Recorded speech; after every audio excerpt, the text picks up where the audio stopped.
Welcome! I'll be showing the first part of dynamic soaring flight tests, which is leeward inclined circle trajectory. This work is a collaboration between INAC and ISAE, with the authors myself Murat Bronz, Nikola Gavrilovich, Antoine Drouin, Gauthier Hatzenberger, and Jean-Marc Mosqueta. 499, 502, 545, 536, 528, 519, 511. What we just saw is the extreme demonstration of using wind gradient in atmosphere as energy source for these gliders. Unfortunately, the technologies that we currently use are not capable of keeping up with such high-speed flights and agile maneuvers. However, understanding the difficulties in energy extraction mechanism and obtaining flight data will move us forward towards future high-performance vehicles, which are not only limited to gliders. The test equipment includes the airframe, an ordinary computer to be used as ground control station, the small XP telemetry modem seen on top of the computer, RC transmitter for safety link in case of emergency, and an optional antenna base for differential GPS setup. The airframe is a composite glider with 1.5 meter wingspan and it weighs 1 kilograms. It is equipped with an electric motor for easy launch and recovery. We used the well-known Paparazzi autopilot system in our work as it offers a flexible architecture, powerful flight plan language, and handles both the ground segment, airborne segment, and the post-analysis of the flights.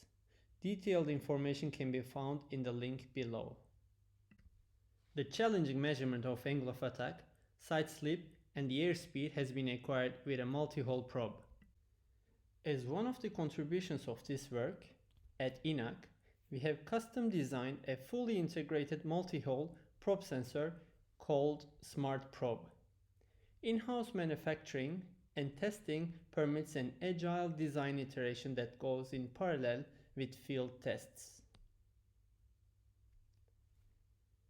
Additionally, in-house software development ensures the creation of tailored features.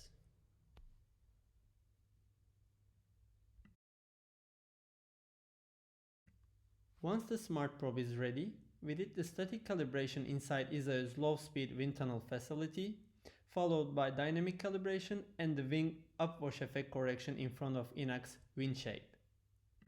The presented system collects and stores data in 3 different locations. The low-frequency data is logged under ground control station computer, a high-frequency log is stored inside the SD card of the autopilot, and additionally, the Smart Probe also logs all of the sensory data on board its own SD card at 500 Hz, which can be set up to 2 kHz. Let's continue with the flight tests, which is the main objective of this work. We flew inclined circle trajectory on the leeward side of the ridge, as it can be seen in the Google Earth representation of the exported flight data. Altitude plot during a typical flight test is shown here, where we launch the glider over the hill towards the wind, then climb 50 meters above the ground level to check and verify that all systems are working properly in autonomous navigation mode, then activate the inclined circle flight block, where the glider autonomously follows the reference position. I want to stress the fact that the measurements during the flight tests are related to the nature of the sensors used, very noisy. Therefore, they have to be filtered before being used for anything useful. Researchers interested in a future simulation work should consider updating their sensor models accordingly. Batterie.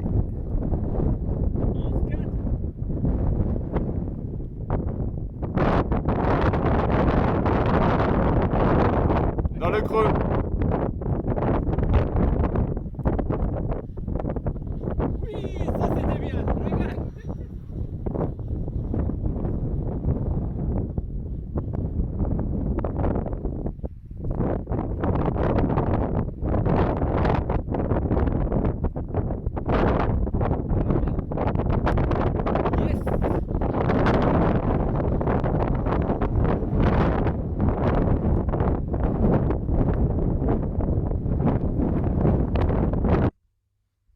Starting with the energy equation, using the kinetic energy referenced in air path frame, we can obtain the specific energy rate of change. You can refer to the paper for detailed derivation. The first part states that the glider can benefit from vertical wind component, such as in the case of thermal soaring or orographic lift. The second part illustrates power loss due to drag and invested power in the form of thrust. And the third one is related to the wind gradients. And the objective here is to show the contribution of this part during flight tests. We can have a look at individual contributions of each component. The most important one in this work is the horizontal wind gradient. Then there's a very small contribution coming from vertical wind gradient. Meanwhile, we can also estimate the power required by the drag loss, and also we can have a rough estimate of the aerodynamic power contribution coming from the propulsion system. Now let's have a look at each power contribution during outdoor flights. The first graph on top shows the total energy during a full cycle, with inertial frame referenced potential energy and air path referenced kinetic energy. The second graph shows the height, inertial speed, and the air speed during the whole cycle. The third plot shows the flight path angle, gamma, the wind components, and their derivatives. One should give attention to the horizontal wind gradient, Wx dot, shown in green. And below, as a fourth graph, we can see the power from horizontal wind gradient in shaded, green for positive and red for negative power contribution.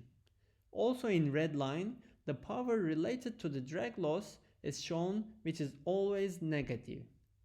The fifth plot shows the power from vertical wind gradient, which is insignificant here.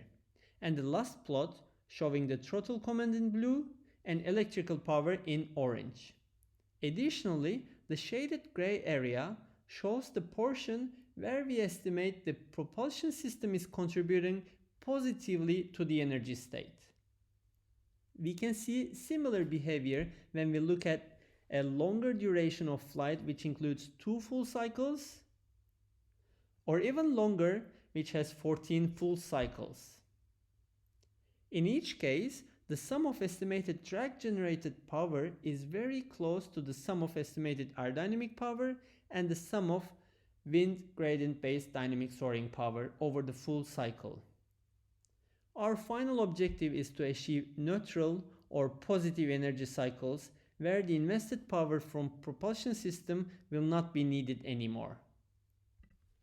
Additional to our flight tests, we also started the foundations of a simulator environment where we can test different atmosphere models and test fly complex trajectory algorithms within control environment before testing out in real-life conditions.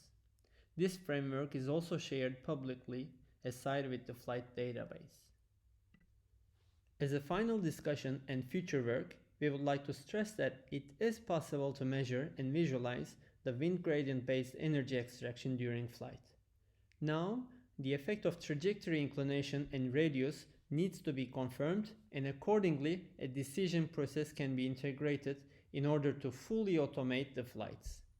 Our ongoing and future work includes the implementation of vector field-based guidance algorithm, further development of the simulation environment, and additional to the levered inclined circle, we will be also testing open field trajectories.